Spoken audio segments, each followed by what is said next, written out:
जो है अलग अलग सिटीज़ में अलग अलग तरीके से मिलता है। ये जो है आप मैं गांव को लेके चल रहा हूँ क्योंकि ज़्यादातर लोगों की पोस्टिंग जो है गांव में ही होगी, और हालांकि 10% 15% के आसपास पटना जैसे जिलों में, जो भी नगर निगम या फिर वैसे जिलों में होगी तो उनका अलग से होगा, ठीक है। तो वो और मान ले ज़्यादा ज़्यादा 1000 2 हज़ार रुपये का अंतर और आ जाएगा।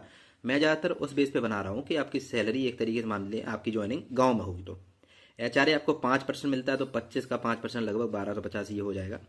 और मेडिकल अलाउंस जो है किसी भी जॉब में जाइए, चाहे आप PGT TGT यहाँ तक कि बिहार दरोगा में भी आएंगे तो मेडिकल 1000 रुपये ही दिया जाता है।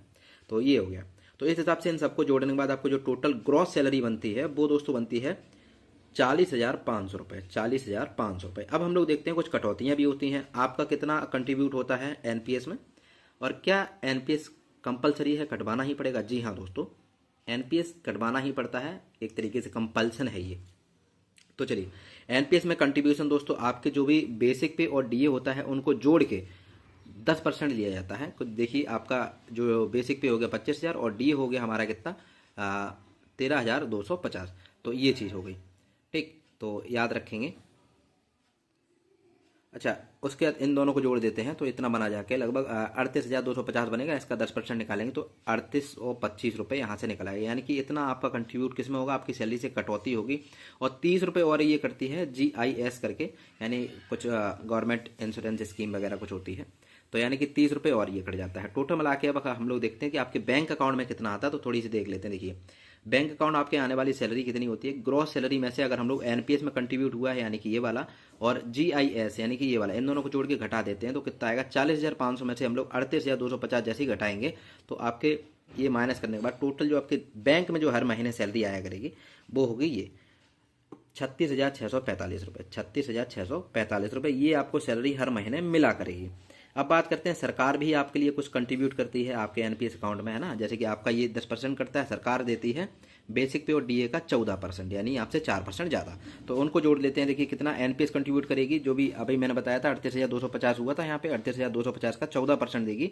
तो 5355 रुपये सरकार दे देगी आपको कंट्रीब्यूट करने के लिए आपके NPS अकाउंट में। तो total contribution in NPS account हो जाएगा। देखिए आपका कितना कटा था, यहाँ पे आपका कटा था 3825 रुपये, और इन सरकार ने आपको दिया है 5355 रुपये। इन दोनों रुपयों को जोड़ा जाएगा तो भैया 9,180 रुपये ये आपके कंट्रीब्यूट होते रहेंगे हर महीने NPS अकाउंट में, ठीक। तो ये एक तरीके, तो ये भी रुपया कहीं ना कहीं है तो आपका ही, यानी कि अगर सही से देखा जाए ओवरऑल तो ये भी आपकी सैलरी का ही हिस्सा है। तो अगर टोटल हम लोग बात करते हैं आपको टोटल मिला के सैलरी मिलती कितनी है, ये तो आपको हर महीने मिलेगी, लेकिन रियल में एक सरकारी एम्प्लॉय होने के साथ साथ आपको टोटल सैलरी कितनी दी जाती है वो देख लेते हैं।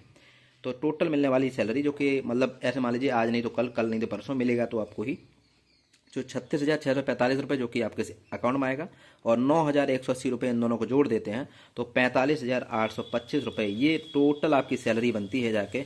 सब NPS A to Z हर कुछ मिला के, सब कुछ मिला के इतना लगभग बनता है। और जब तक आप आएंगे तो हो सकता है तब तक सरकार जो है DA वगैरह और बढ़ा दे, तो 3 या 4% और बढ़ सकता है। 53 की जगह कितना हो सकता है भैया, लगभग 54 55 56 57 जो भी हो, है ना।